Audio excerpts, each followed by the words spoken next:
Hey guys, welcome to ARWP Podcast, the All Real Wrestling Podcast. I'm your host, Eric Novak, and if you haven't seen it, go watch part 2 of the TJP interview where he tells one of the craziest stories any wrestler can ever tell. But if you are caught up, welcome to part 3. Enjoy the ride. All right, you talked about, that experience. I'm curious, what was the worst experience when you wrestled, like an injury? People say no, the worst thing I was a broken arm. I know you had a broken leg in WWE. I don't know if it was part of the storyline or it wasn't with you and Swan. Twice I did.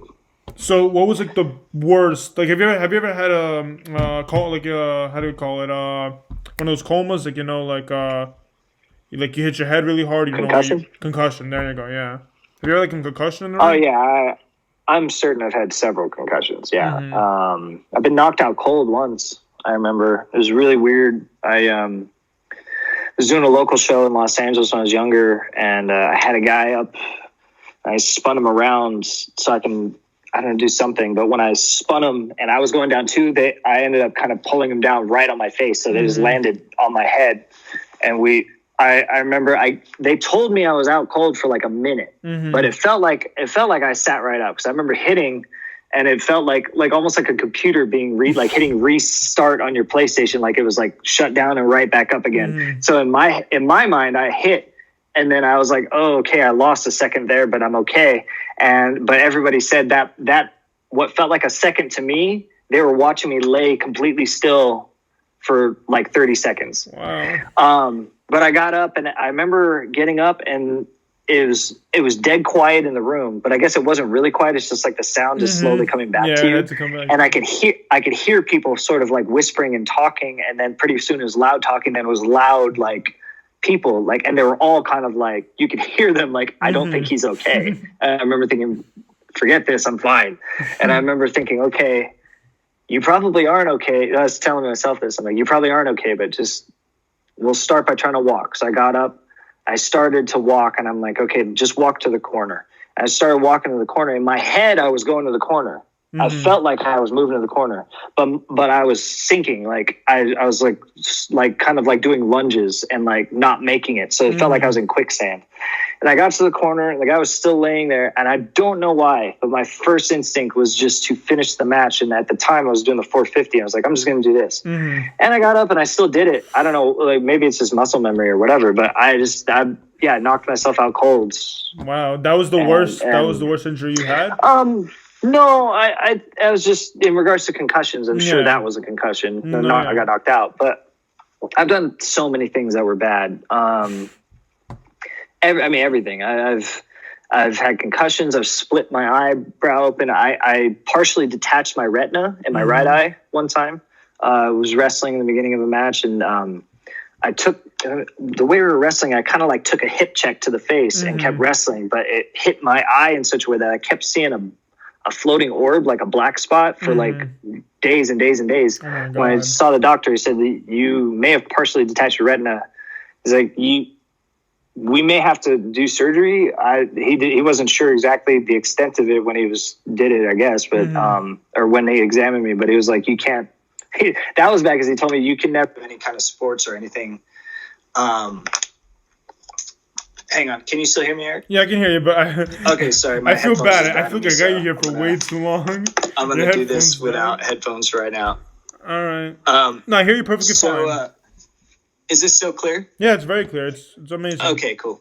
So yeah, he was like, you can never like play sports or get hit if you get hit in the face again, you might go blind in your eye. And I was like, oh, all right. But then, I kept seeing him, and he's like, all right, you don't have to have surgery. Your retina is fine now. The orb went away, it healed, or whatever the case is. Whatever was wrong. So that was pretty bad. I've done my knees a lot. Otherwise, obviously I had 2 cauliflower ears. I've split my mouth open on the inside. I've had tons of stitches there. I've split my eyelid open. I put my tooth through my lip here one time. I dropped a guy on my face doing a suplex, and the fang tooth that's right here went through my lip, and I still have a scar there from it. I've broken my nose a bunch of times. I think I shared a picture of that on my Instagram when I was 18. I had my nose broken in Mexico. What else? I've chipped several teeth. I think I separated my jaw one time. I've sprained my neck a bunch of times. Ooh. I've sprained or whatever my clavicle and collarbone a couple times.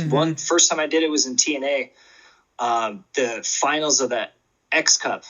There was like a Royal Rumble style match. Me and Petey Williams were the last two guys. This is the one where Nash came out and gave me the power bomb after. But earlier in it, there was a point where I was gonna do that sideways like spider stick thing on the ropes. But I had to jump over somebody to get to the ropes, and they were kind of far out, and I thought I could still do that, but I never jumped that far to do it. So I jumped really far and then landed it, but when I landed, just the force of trying to catch myself on the rope, like I must have like strained this so bad because like this, it like popped, and like I had a busted clavicle for a while after that, for months. Another time I busted the clavicle was I was wrestling Hideo Itami. I was wrestling Kenta at a live event in Calgary in WWE, and I think he gave me that corner drop kick when I was sitting. Yeah, when you were on the corner. He hit me in the shoulder in such a way that it like compressed my shoulders like this and busted my clavicle. We finished the rest of the schedule, but I remember there were some nights that like as soon as we would lock up, it would like pop, and then like the whole rest of the match, my arm was hanging like a rope, like because I just had nothing. I've sprained the ligaments in both my shoulders. I have bone chips in both my elbows. I broke my finger once. This finger, that was pretty bad. I was doing a knee drop on Prince Iaukea in Florida, and the boards of the ring were bouncing when I was coming down. So when I put my hands down, the board was coming up and hit my hands, and so my finger bent backwards like this at the joint, and it was stuck like that. So I rolled out, and I just kind of like closed my eyes and took a deep breath, and then slowly grabbed all my fingers together and just bent until it popped and went back into place. And I remember to this day, like there's a big fat knot in my finger. It's just, I don't know if it'll ever like kind of be the same, I guess. I've cracked my ribs a bunch of times. In fact, I just cracked my ribs at Rebellion. Really? I think one of the matches. It's a match that has yet to air. Okay. Yeah, because you guys taped in Tennessee, right? I injured one of the discs in my lower back, and that was bad for about a year. I've torn my bicep. Did that one in Japan at the end of the Super Juniors, the one that you had watched, where I had the matches with like Kenny Omega and some of those guys. And then I also partially tore my quad one time. That was ACH was dropping a knee on my leg. Was that recently? Hit I guess it's kind of like his kneecap, kind of like just like cut right through the back of my thigh, sort of, or like the side of my leg. And there's like like I had this weird bruising on my calf, and then a doctor was like, yeah, that's a torn muscle, but it's up in your thigh, and that's where the blood's coming from. Was that the recent match with ACH? The one that you had? No, this was years ago. Years ago. And years ago, yeah. Right. I've sprained both my ankles several times. One time was actually right when I got to FCW, right before I was homeless. I remember getting to FCW as a walk-on, and then I did a local indie. I was wrestling Davey Richards, and he threw me on a German suplex, and I was trying to land on my feet, but when I landed and rolled an ankle, so I'm like going, pretty fast, and that I just basically was wrestling on one leg for like a year, because obviously, and like shortly after that, I was homeless, and I couldn't afford to go to a doctor or get it fixed or get it treated or get it seen, so I was just, and I couldn't stop wrestling because this was my only form of income, so I just limped my way through like a year of wrestling on a bad ankle. They both my ankles pop. So I can never be a spy. I can never sneak up on anybody because my knees and my ankles, they crack and pop when I walk. So sometimes if I'm walking through the house at night, if I try to sneak downstairs and check on like my pigs or something to see if they're like asleep and tucked in and whatever, I'll wake them up because I can hear my knees and ankles cracking when I walk. So, I can never sneak up on anybody ever again. And then my knees are like, I've done all the ligaments in my knees except for like the ACLs and stuff like that. Actually, not all ligaments, but I've done like meniscus, I think, in both of my knees. I think the PCL one time. The time it was one time I missed a few tours of Japan for it, and that kind of derailed a lot for me. I remember I tore a ligament in training. First time I did it, I tore a ligament in training because I was grappling with Bryan Danielson, with Danny Bryan, and we're all of us were learning like submission wrestling at the time, like real submission wrestling, and we had just learned heel hooks that day, and we didn't understand how they work though. So a heel hook is not like other submissions where you apply pressure and it hurts, but like you can sit in it until it hurts too bad. Like a heel hook is immediate. Like you don't feel pain at all until something's broken. Yeah. And he put me in a heel hook. I knew that I was trapped, so I knew I had lost the chess game. Like we were wrestling, I had him in something, he has me in something, he grabs a heel hook, and I know that's game over. So I'm tapping, or I go to tap, but he doesn't understand that like it doesn't have to be like a painful thing. You have to be careful with it. So he just ripped as hard as he could, and you could hear the pop throughout the entire dojo. Wow. Tore my meniscus like right out. Wow. I remember that sucked because at the time they are just creating, before Puma, they created a character for me called Cobra. Was that the one with the blue? For me. Cobra was an old 80s character for New Japan. There's one character where it's like all black that actually looks like a ninja. It's like all black. It's in the Wikipedia. That's a different character. Who is that? I never know who that is. Who's that character? I never. Oh, it's just the character has no name. It's just a character that I created with. It's a character I created with a friend of mine who was producing a comic book. Same guy that was in the Jordan commercial that I did for my mask. He was creating a comic book. He's an illustrator. He used to work for like King of the Hill and some other projects. And he wanted to create a comic book based on, himself as a character and a masked like wrestler, anti-hero type character. So we just created that character. It has no name. Such a badass character. The whole point was that it wasn't going to be named. But anyway, when I tore my ligament then with Brian, they were setting up for the return of the Cobra character, which I was going to be, and I was going to wrestle Tiger Mask. They're going to bring back the NWA junior title, which had been kind of vacant for years because they wanted to kind of have an 80s resurgence, sort of like Bryan Danielson was going to be like the Dynamite Kid. I was going to be like Cobra. Rocky Romero was going to be Black Tiger. And then Tiger Mask was going to have the junior titles, and we were all going to be like kind of competing for that. And so I was going to be the first guy to wrestle Tiger Mask for this stuff. And I'd have like the junior title, and we would kind of like swap it back and forth. And that would start like the start of all these feuds, bringing back all these old characters. But in order to do that, they were first going to send me to Mexico to do the Young Dragons Cup for Ultimo Dragon. I was going to win the Young Dragons Cup, then go to Japan, do the junior title stuff with Tiger Mask, and then who knows from there. I don't know. But I tore my ligament, so I couldn't wrestle. So they sent Rocky Romero to do the Young Dragons Cup.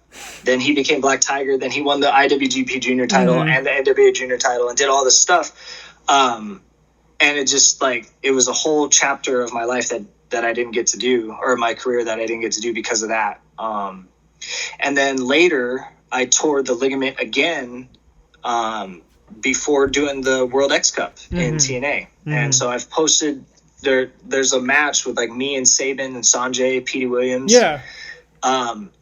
And it's like one of the best matches I think TNA's ever done. And it's still to this day, like for TNA fans, like that's like a match that's like stands out, I guess, that was like a classic for the company.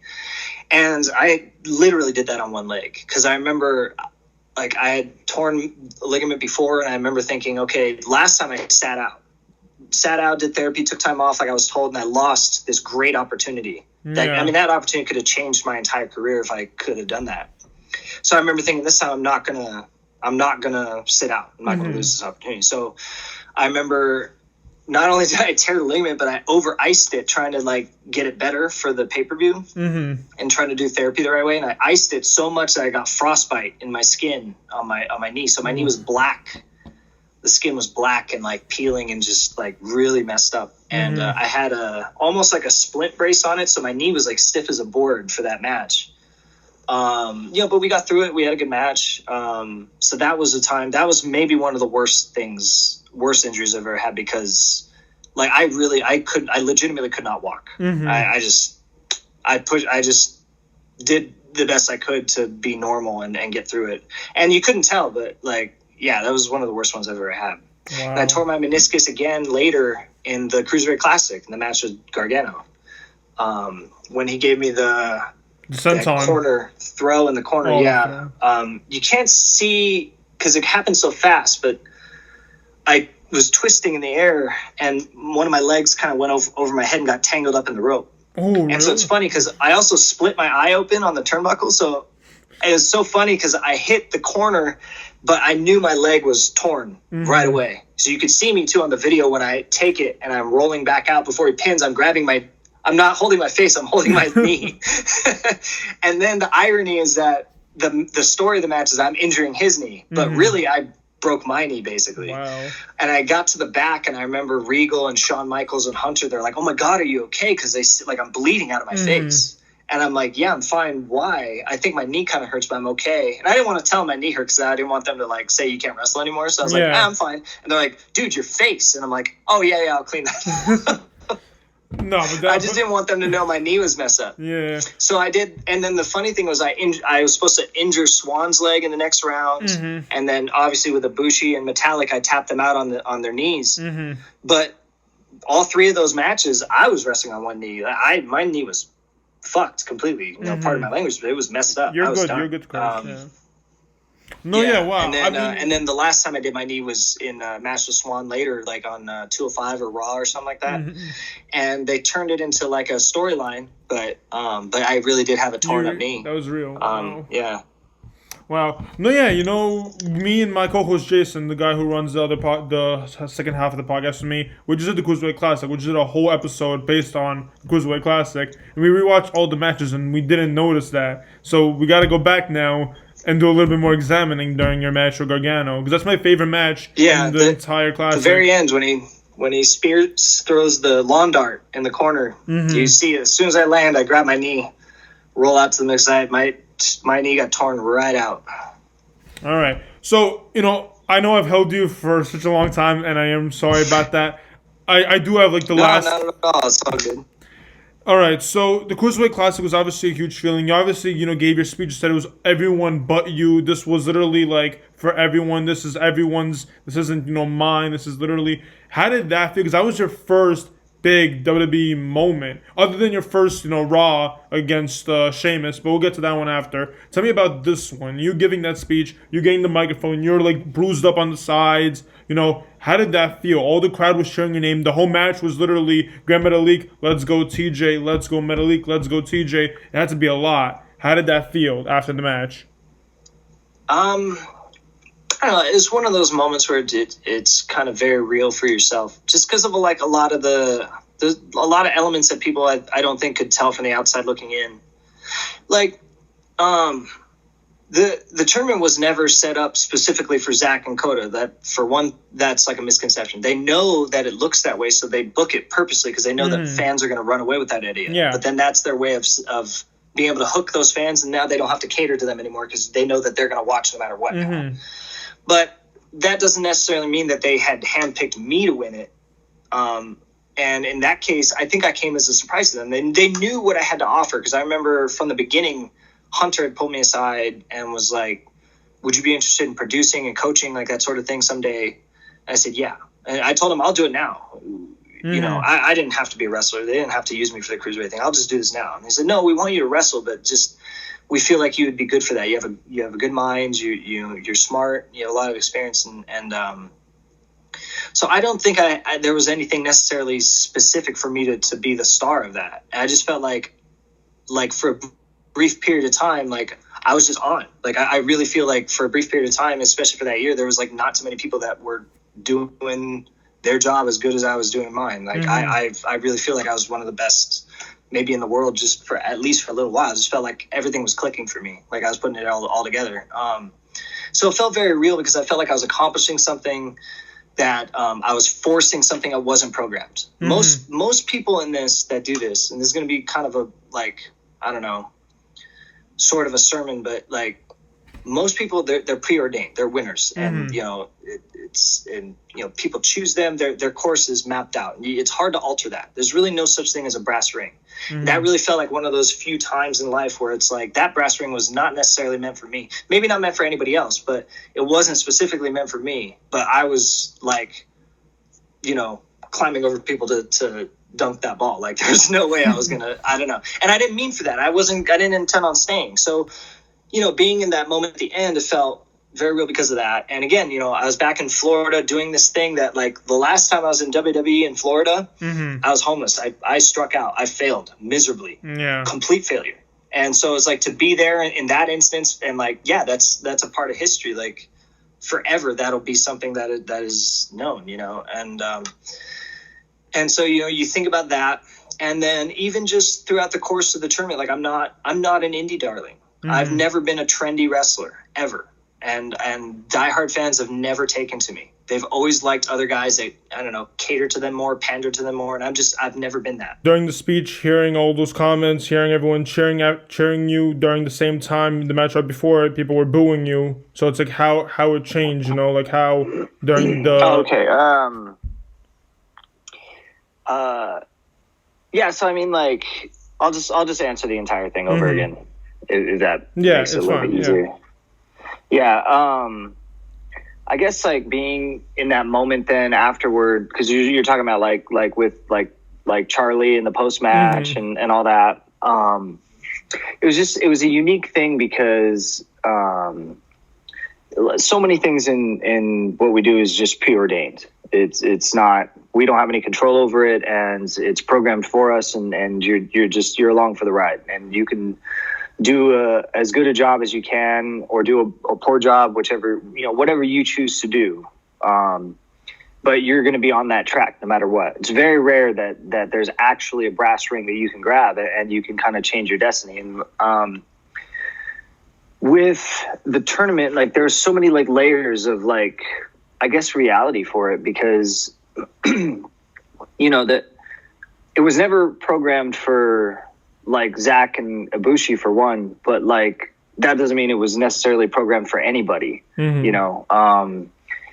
They put guys like that on opposite brackets because they know that fans are going to fantasy book that. So now diehard fans are going to be hooked no matter what. And that's their way of promoting it to them. It's so easy. They do that, and then boom, they don't have to do any more work to draw in that crowd because they know they're going to watch the whole time. They might complain later if they don't get what they want, but they don't care about that. They've already got you to watch it, so it doesn't matter. And as far as casual fans, that there's all different types of outcomes that they want, because people want what they want. But in my case, like, I don't think I'm different than anybody else. Like, I don't think that it was necessarily, an engine for me or anything. But I think that it became an engine for me, and it became one early on. It seemed like, and I know I had said this before, but it was like, it just felt like the more I kept winning, the more that they weren't going to deny me that. And I don't mean winning, like winning matches, like, obviously that's, these things are preordained, but like, but I mean, like, you perform well, and like for us, that's a win, you know what I mean? So it's like, it just kind of felt like I was on, so like being in that moment, you're just kind of reflecting on that. Like for a period of time that summer, I felt like, I don't necessarily ever think that I'm like better or worse than anybody, and I don't really believe in rating things, but I feel like, for a brief period of time that year, like that summer anyway, like I was on. I don't think that there was really anybody in the world better than me at that, like for a short period of time. Like no matter what they gave me, I was knocking it out of the park, and all kinds of different opponents, all kinds of different language barriers, in the toughest system it is to perform that way, with so many like constraints on you, and I was killing it. Like it was like a Michael Jordan 55-point game every night for me. It's not always like that, but for that period of time it was. And so you kind of like reflect on that and know that you did something great, and it may not last forever, so you're just kind of thinking about that. And then like the reception of people, like with the fans, like that was a big element, because not being a diehard like darling, I've never been a wrestling darling for independent fans or anything like that. I've never been a trendy guy or a popular guy. I've never pandered to them, you know? So I've never been a guy they said, that's our guy.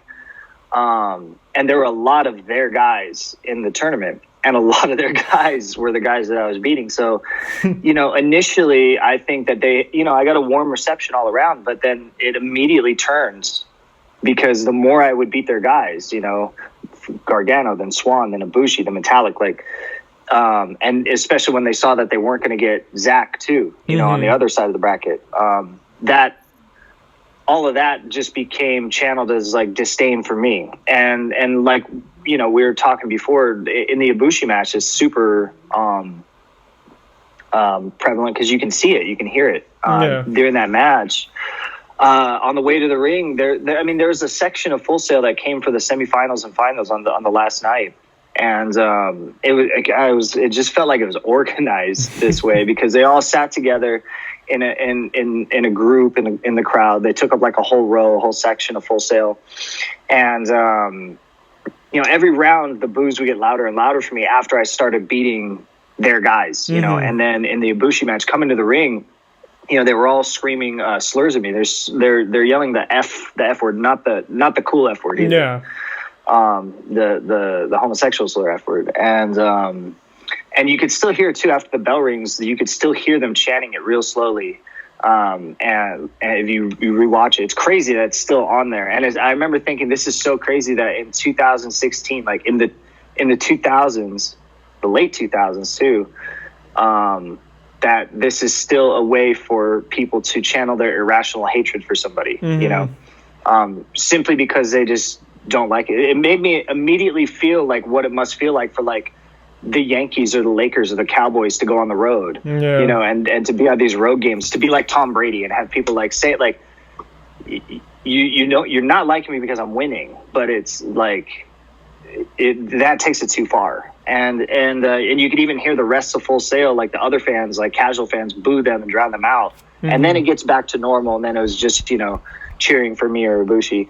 But it's funny because, like, you know, we had also talked before about, you know, I have not many guys have this polarizing position. And for me, it's like, you know, I joke with my friends again, like it's like I'm an independent Roman Reigns sometimes because, or like, you know, independent John Cena from like 2008 or something. But like, you know, there's a lot of irrational love for me, and some that I you know, is definitely maybe unwarranted. People like have this like unconditional affinity for me, and you know, I appreciate that, but it's like I don't really feel like I deserve that much love, but you know, I get it from them. And but then there's on the other side of the line, people have an irrational hatred for me, and then they invent, you know, stuff like this. They invent things to hate me further that extends beyond the ring. And it's funny because those fans, after I beat Ibushi, they cleared out of the building. It was kind of funny. But what they did is, it's weird because I think, you know, fans like that, they do that because they feel like if we create this atmosphere, it's going to be a negative effect on this guy and he's going to perform bad, and even better, the people are going to also hate him because we hate him, and then it's going to make it so he doesn't like succeed in the future. But what they ended up doing was sealing my success, to be honest. Like, I don't even know if I was for sure going to win the last round even after the Ibushi match. But every single round, the more and more they could hear this like disdain from that fan base, like the diehard fans, not just there, but like on the internet and everything. That was one thing that Hunter and Regal and them like were so impressed with me, that they're like, you take this negative energy, you had positive energy, they flipped it on you, and you did your job and turned them back, and now it's positive energy again. So at the end of the, like we were talking about in the finals with Metallic, it's like, it's just cheers all around, you know, and a standing ovation afterward. Obviously for both of us. I don't think it's just for me. It was for everybody. Both made it. Which is again what I said to Charlie. I mean, this is for everybody. It's not just for me, but it's for everybody. But like they saw that, and I remember them specifically telling me like, this is one of the strongest assets from you that we that we see is that like you're able to do this. That's what a real professional does.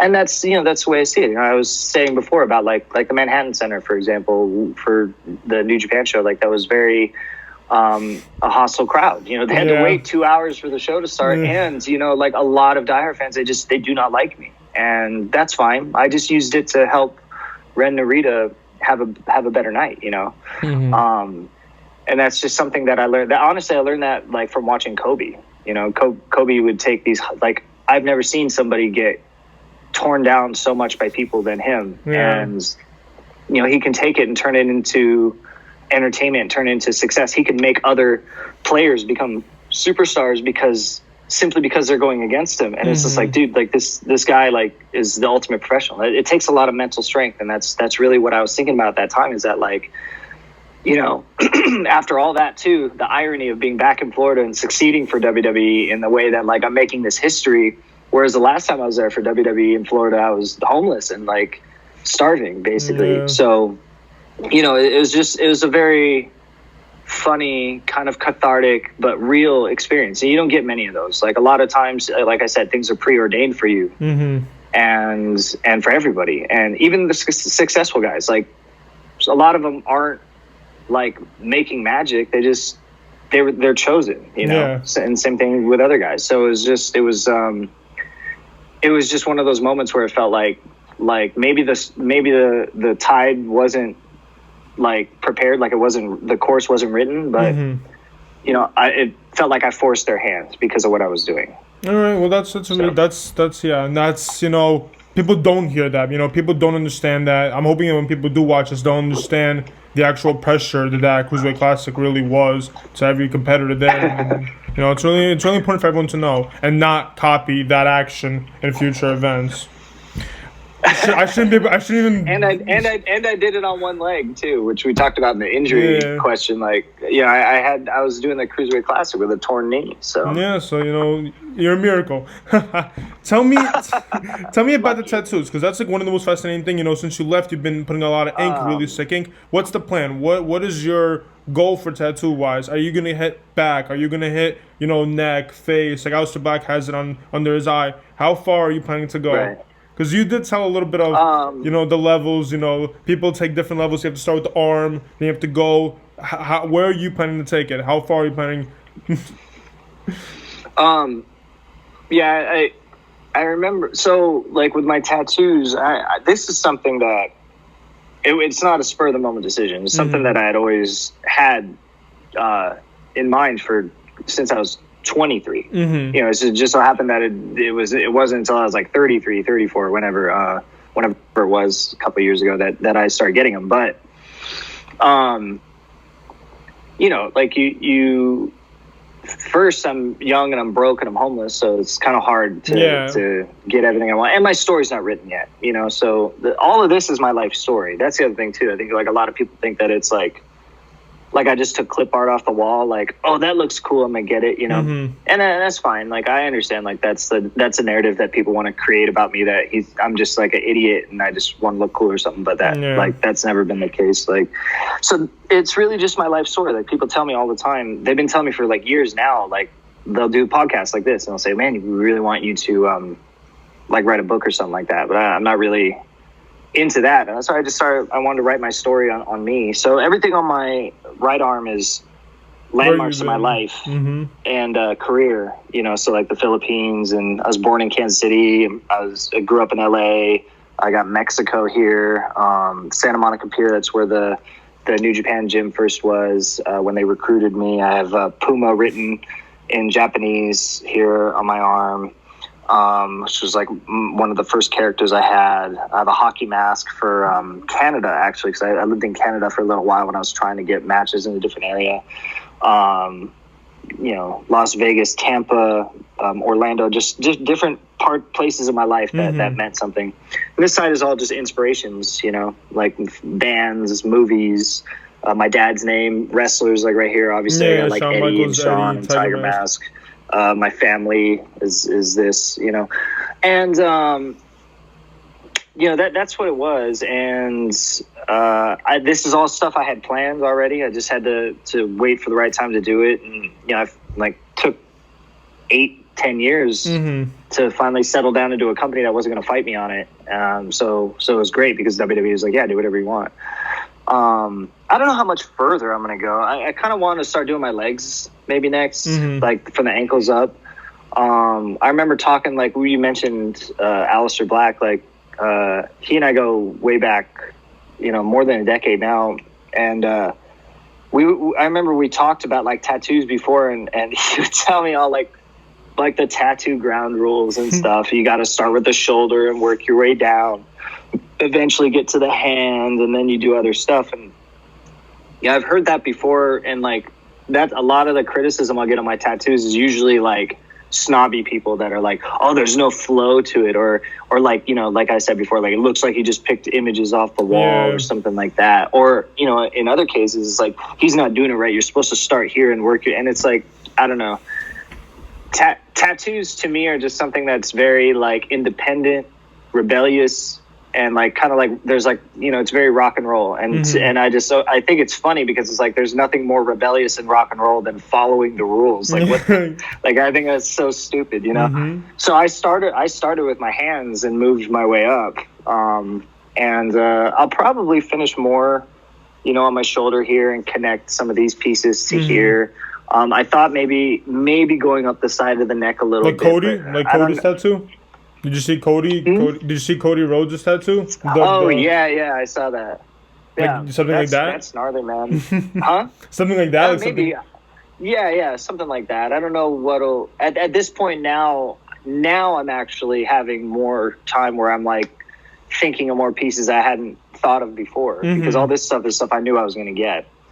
And then with the legs, I just kind of maybe want to like go from the ankles up, maybe the calves and stuff, like a leg sleeve, but up to the knee. I don't know about the thighs and all that. Yeah. And I don't know about a lot on the body or anything like that. I don't want to be like Travis Barker necessarily. Also, you have like the coolest abs. Like everyone talks about your abs always, so it's like you don't want to put ankle for that.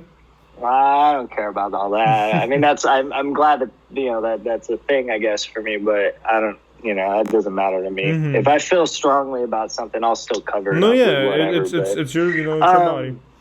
But yeah, I don't know. I mean, I kind of didn't think about doing the legs until recently. A friend of mine, Juice Robinson, New Japan, and he started getting tattoos, but he started with his legs. I don't think he has any on his arms. So he started from his ankles up. So he's got great looking ones too. Like his sleeves on his legs are looking really nice. So I thought that would be kind of nice to do the legs a little bit and go up the neck maybe after I do some of the shoulders, but not like all around like a collar, but maybe just like a piece. I don't know, not too much. Are you planning to get like a manic or a suicide, anything from TNA on your body? So, I've tried not to put stuff that's very like. Specific. Like me. Like I put Puma in Japanese. I guess you could see it right here if I get real close. But it's very subtle. Like I didn't even know that was a tattoo. I didn't know you had that. It's not big, and I only put that just because I was sort of like a landmark for like that was like my first thing that gave me an opportunity to do something.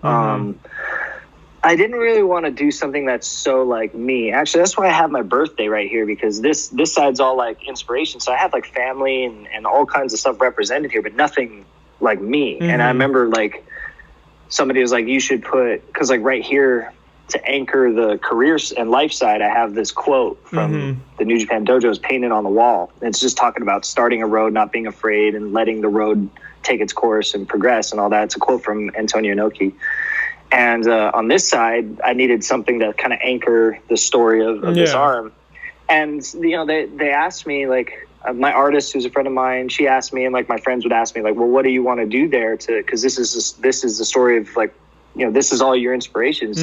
You should put something for you. And I was like, I didn't really want to put, like, my mask or anything like that. So I put my birthday. I put my birthday there. I thought that's a very subtle thing to just kind of put my birth year there, and that's just like a symbol for me. But I mean, I might put something like I would like to maybe have something to indicate for like probably suicide or like my time in the CWC, for example, like because those have now I'm getting further away from now. They've become these big moments in history for the two companies that like meant something for me. So, you know, I might try to think of something to add for those chapters. I just don't know yet. I'll figure something out. We'll figure it out. Exactly. Time will tell. Maybe a suicide mask inside of the sun or something. I don't know. That'd be pretty cool. Something I wanted to bring up was, you know, you had a match with Matt Seidel. It's not your first one. I think you had maybe 3 or 2 matches with him, right? That's basically my favorite, right? Like my favorite match type, because you two are my favorites. And I'm just curious how that worked out, how it went. Like how was he compared to other wrestlers, like as an opponent wise? Because I know you did a lot of techniques. Yeah. Matt's great.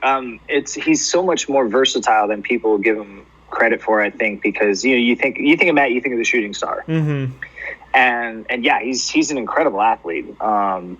Even now, like he's in later years, he's pretty banged up, and he still can do this incredible stuff. I mean, that's just, to me, that's a testament to how good he is as a pro, how athletic he is. But he's got so many other layers to him. He's a very good technical wrestler. People don't really realize that. He's smart. I think he's got a very good IQ too, because like there's not a lot of guys I'll get in with, and it feels like they have a sense of pacing and tempo and control. And usually that's my job. I have to kind of dictate all that. Even some of the best guys in the world I've been in the ring with, that's a very nuanced skill. Like not everybody has that. Like they have to kind of be directed. They kind of need a head coach, so to speak, or a quarterback. I've always been a quarterback, you know? So he has those elements. So I love being in the ring with him because I kind of turn my brain off a little bit. Like I don't have to think so hard for two people because he's so like responsible with the way he'll process information in the ring, you know? And we think along the same lines. Yeah, we've known each other a long time. I've probably known him, 20 years. I first met him back like we were both on the first TNA pay-per-view ever in like 2003 or 4, whenever it was, during the Spike years. I met him around that time, and I never really wrestled him a lot. I probably had maybe 1 match with him when we were younger. But then, you know, in the past year, we've caught up again and been on the road together a little bit, and you know, we've had 2-3 matches now over the last year, and he's great, man.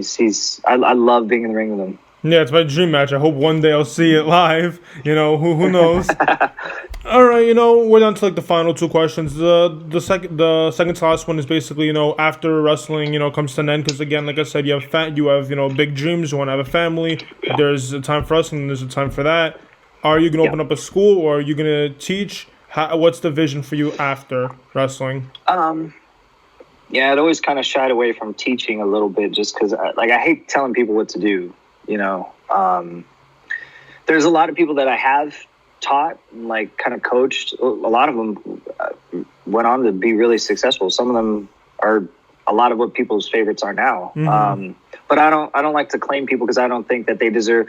I don't think people deserve to be linked to the person that taught them or helped them out, you know, because you shouldn't have to owe them anything, you know. And I feel like that gets held over a lot of people. So I don't like to tell people or like say like, oh, this is my guy, that's my guy, or anything like that, because they deserve their own path and their own narrative, you know.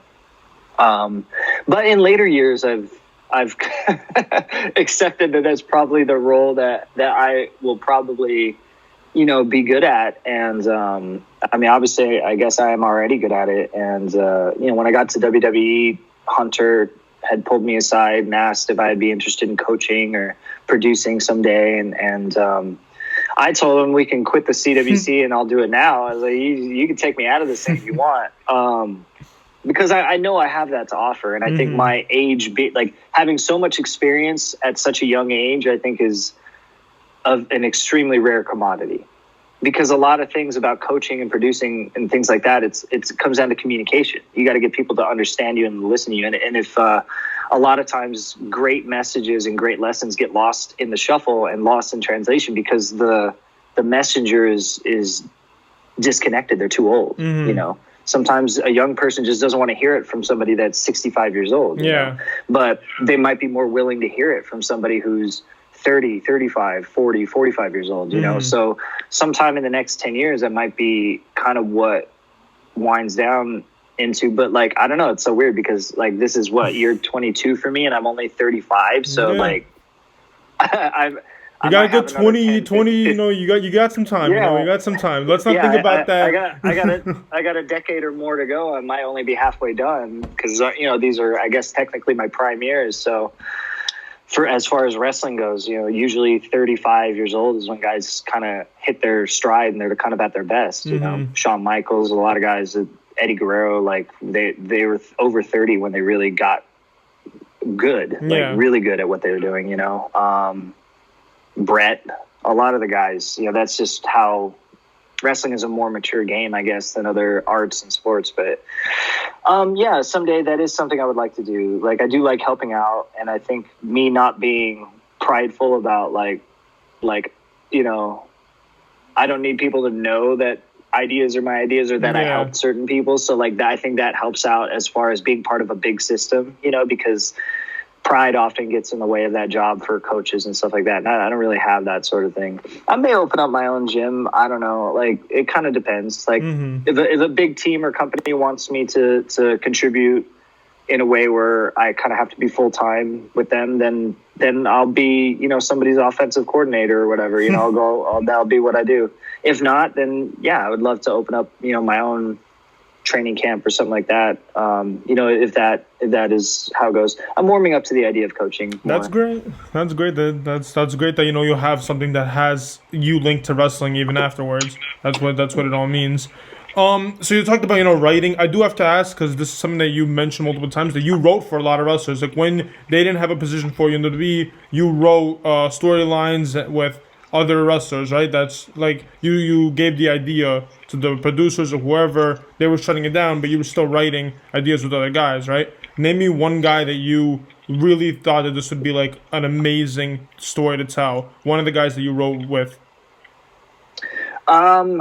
Let's see. Like, one of the things I wrote that I thought was a good story or whatever. Yeah. I mean, there's a couple. I remember when I was even way back in TNA. At the point that they started to lose track of what they would do for like the Manic character, for example, and just the company was starting to hit a really huge creative roadblock at the time, at like late 2014 or like around 2014. And I remember at a time, because there was this weird paradox where they would complain that they couldn't make new stars. They would complain that the X Division wasn't drawing in, like, they're complaining about, like, it was weird, like the X Division wasn't rising to be the element they wanted it to be, or to be what it was in the past. Like, it wasn't being taken very seriously, but at the same time they weren't giving them the opportunity to do so. So I tried to, one time I remember writing an idea where, because I think they were saying, like, at one point I might get the X Division title back, and I was trying to think of how I can create something that would help the room, not just me. I mean, if I'm going to get it back, then great, but that I already get something out of that. How can we make this mean something for everybody? So I said, well, what if we make a story where, like, I'll be the first person to turn down option C? Because every guy before that, it was like option C, option C, option, and it was like, anybody who wins the X Division title, it just seemed like for sure they're going to try to get an opportunity at the world title. And I thought, this is great. This is at a time we still had Kurt Angle and Bobby Lashley kind of at the top or whatever, like those type of guys. And I thought this would be great if we have like a Ultimate X match or something like that, and I could win this title. And I think they wanted to break me off from the Revolution, so I said, well, let's do it like where we're trying to help James Storm get a chance at the world title as a group, and when we get close, it ends up being that I accidentally kind of end up with the opportunity to win the X Division title. So then I win the title, and meanwhile we will have had strife where, like, I'm trying to get out of the group and they keep me in, sort of thing. And when I win it, he assumes I'll just give it to him and he's going to cash in for option C. So then the first kind of chapter in it would be that I hold on to it. So then it's kind of me versus James, and it's like, like title versus mask sort of thing. And it's like, well, it was a 2-part thing where he'll take my mask, but I'll end up with the title in the end. And then the second part of it, the second act was really just going to be that, you know, we would have the world champion kind of expect me to cash in option C, and I don't. And one of those type of confrontations where it seems like formality, and I tell him I'm not going to do that. And the reason being is because I feel like this is the more important title. Yeah. And his take obviously is going to be, that's ridiculous. I'm the world champion. This is the title. And I said, no, I've always felt that this carried the company, not yours. And so just kind of like holding up a respect for the entire group of X Division. Like I feel like we're better than that. And so he takes umbrage. So he challenges me, and then it's like title for title, which at the time hadn't really been done. Yeah. And I remember telling him, I said, just have the world champion beat me. You know, we'll have a good match, and I'll do my best, and we'll make the X Division look competent, but he can beat me, and that's fine. And the world title still gets held higher, but the X Division title and the group raises so many bars after that. And then, you know, you have a new tournament, and somebody will win the X Division title, and then that's it. Move on from me. Like, it doesn't have to be about me. I remember that one, and they didn't like it because in their mind, again, like they wanted X Division to rise and be important, but not at the expense of anything else. And it's just you can't make that omelet without cracking a few eggs, you know. Yeah. And then in WWE, I remember one of the stories I pitched, because when I was talking to Vince before I was going to leave, and he was like, we need to think of a story so we can move you over to Raw. This is the one that he was saying we would try to go. And I remember one of them I thought was a really great story, and I can't remember all the details of it, but essentially it was going to be like, it was when Finn and Bobby were together in their story, and Leo was attached to Bobby. And I thought at the time Leo didn't get to wrestle a whole lot, and I could already kind of see like Leo as a manager, like in that role, like they're gonna run out of racetrack with him real soon. Like he's not gonna have a lot of matches to do in that aspect because the novelty will wear off. And at the time they really hadn't pushed him as a cruiserweight star that much. So I was like, I think I could use this as an opportunity to get Leo some matches, which I would love to work with Leo. He's incredibly talented.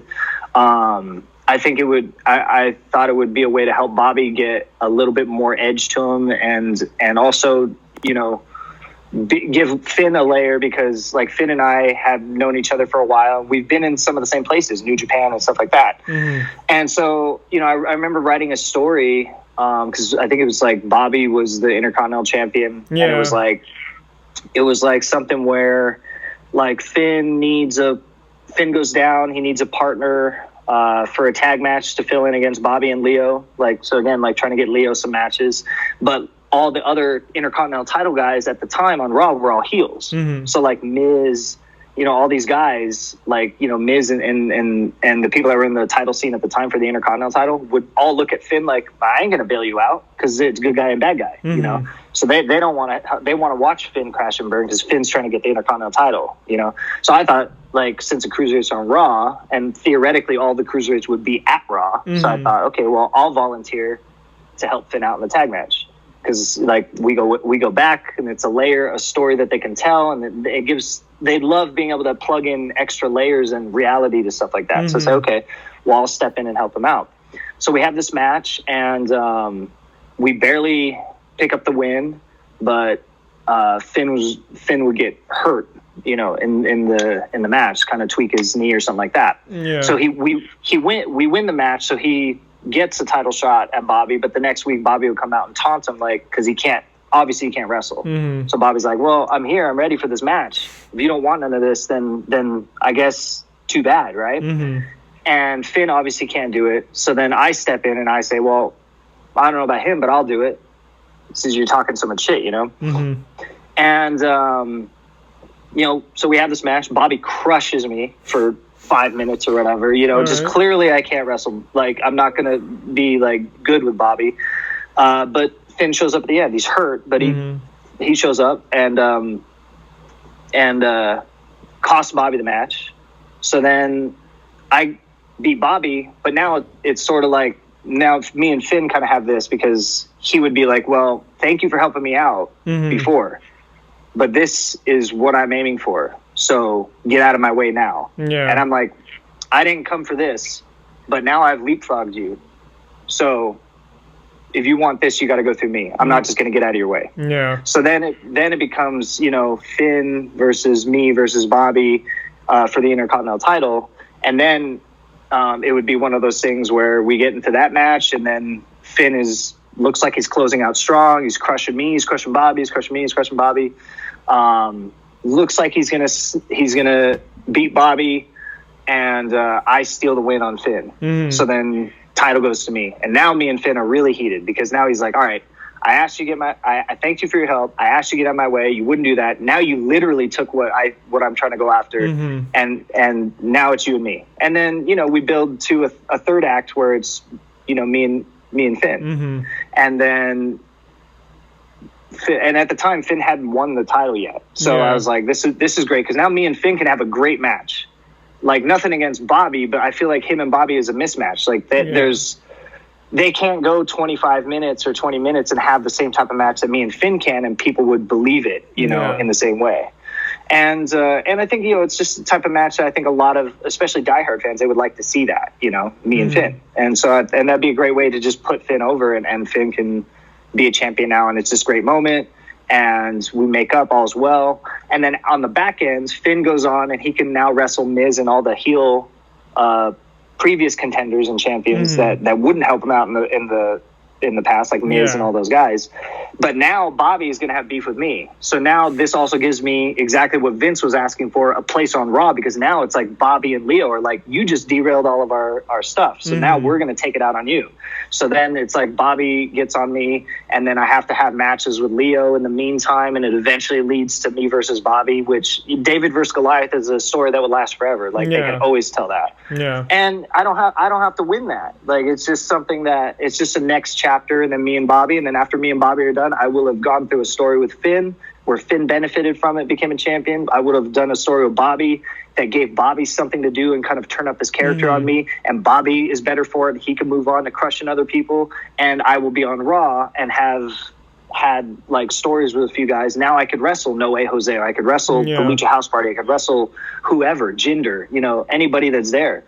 Elias. And I wrote stories for all these guys too, Jinder, Elias, all these guys. I remember writing a story for Jinder to follow up on that, where he sees me in the back and he sort of snubs me. Like he's like I'm royal. He's like, he would take it like, I'm royalty, you're just a cruiserweight, and kind of asked me to like run an errand or carry his bag or something. Like the Singh brothers were with him, and I was like, we could just have something that's very subtle. Like he's walking in the building and he sends the Singh brothers off because they're carrying his bags or whatever, and he expects me to like get him some coffee or something like that, and I ain't doing that. And he's like, well, I'm a former world champion. I'm like, well, I'm a former cruiserweight champion. Then it's like me, again, like the X division thing, me boosting the cruiserweights. Like, don't talk down to the cruiserweights just because you think the cruiserweight title is beneath your world title. Like, you're not royalty to me. And so then it's me versus Jinder, and then it gives the Singh brothers matches because at the time, same as Leo, the Singh brothers didn't have guys to wrestle. Yeah. So I was like, I could wrestle them, and I could give them matches. I could give Jinder matches. And then I remember writing another follow-up story with Elias where it was like, he leaves his guitar in the locker room to go get ready, and I pick up his guitar and play it a little bit, mess around, maybe like sing to one of the divas or not divas, women's wrestlers. Sorry, I didn't mean to say divas. Yeah, just messing around and having fun and put it back. And then he comes back, sees it, goes out, and his guitar's like out of tune for his in-ring thing, and he's kind of pissed off about it. Yeah. So then later in the show, I'm just chilling backstage, and he like throttles me with it, and now it's me versus Elias. And then I pitched like follow-up things where I interrupt some of his in-ring concerts to do like Filipino style karaoke on the Titantron with all the crowd, and like they're like drowning him out, and he's getting mad because he's trying to do his musical set or whatever, and just little things to have fun. So I wrote all these stories for guys that I can do that it plays off of their strengths and what their stories already are. And these are matches I don't have to win. And it's just a way for me to be in that atmosphere, which is what Vince wanted me to write. And what ended up happening was in all these cases, in TNA and here, or in WWE and all that, what would happen is the go-between, the writing team, they would get these pitches. They would not give it to Vince, and they would just take it, and then they would write it for the other guys instead. So like if you saw like Finn and Bobby and Leo ended up doing that story just without me. Yeah. They ended up, I think, using that to debut Ricochet, which is fine. I love Ricochet. But like that was an example of a story I wrote that somebody in between took it and then presented to Vince with somebody else in mind. And then same thing with Elias. Like they had other guys do that, like sing-alongs with Elias, and like just a lot of that's just what happened. So those are just, you know, examples of what you're asking, like stories that I'll go into and write that I think would benefit a lot of people, but that's just usually the way it goes. Well, I mean, as a huge, you know, Impact fan from 2015, I would have, again, loved that. Like, when you were telling me about the James Storm Manic thing, that would have been awesome. Match for title, then title versus title. That would have been amazing, but, you know, life is a mysterious thing. You know, everything happens for a reason. So, you know, nothing is set. You know, nothing is done yet. Maybe we'll still get, you know, Manic as X Division. Who knows what's going to happen. But, yeah, all those, you know, Finn Balor, you would have been a great match. But again, like I said, still time. You still maybe could go back to the WWE. Maybe, you know, you will face them. Still time to tell for everything. You know, the final question was basically, I had Chris Bay a while back, and, you know, he challenged you. He basically said, you know, the guy I'm looking at is TJ for my next match. The guy I want to face, you know, an Impact is TJ. How do you feel about that? How do you feel about, you know, Bay basically putting up the challenge multiple times? Now, I'm one of Bay's biggest fans right now, and I've been watching him put in like I said, like we out here we're training partners whenever we want to get in the ring locally, because there's not like a lot of guys, right? And I've been seeing him be awesome quietly for so long now, and I knew he was gonna blow up, and he's gonna get even bigger. I know it. So I'm really excited just that he considers me like a bucket list item for him. I'm honored because, you know, he's got a rocket on his back. So, you know, it would be a lot of fun. He's really talented. He's very hungry. Like I could see it in him. Like there's a lot of what I went through when I was younger in him. He's got this quiet, like kind of starving element to him. So I know that there's a lot of fire there that I can really empathize with. But yeah, I mean, he's extremely talented. I'm glad that he's got now a platform, especially, you know, selfishly, it's a platform I'm on with him at Impact. So like, I'm so happy that he's got that now, especially with the roster that we have there. He couldn't be in a better atmosphere that's going to give him the amount of freedom and the amount of matchup versatility that will really show what he can do. All right, well, yeah, that's everything, man. I think we went through the entire questions. You know, we're done. Some people, we know where they can find you on social media. You know what merchandise place they can find, just everything. My socials, I'm pretty basic for socials. I don't have a Facebook, so if you see one, it's not me. Oh, not you anymore? Because I thought you had a Facebook already, official. No. WWE had set one up for me, and that wasn't mine. And then I believe my manager may have set one up for me, but that's also not mine, not personally anyway. And then there's been a lot of like fan ones and stuff like that, but yeah, I don't have one. All I got is Twitter and Instagram, and they're both at Mega TJP. And then DetonationKick.com usually would have my touring schedule, but right now nobody's touring, so I guess there's nothing up there. But you can find all merchandise and even the Detonation Kick items on my Pro Wrestling Tees. I merged them all together. So Pro Wrestling Tees under TJP. You can find all that there, and I mean that's pretty much it. All right. Thank you, everyone, for listening. This is the ARWP podcast, and we'll see you guys next time. Thank you for joining us through this long interview. I hope you enjoyed it as much as I did, and I cannot wait to get TJP back here again, hopefully next time live with me. But until then, thank you for watching this entire interview. I hope you guys really liked it, and if you did, shoot us a like in the comments. Please subscribe. Please share it to everyone you know. Thank you, and see you guys next time.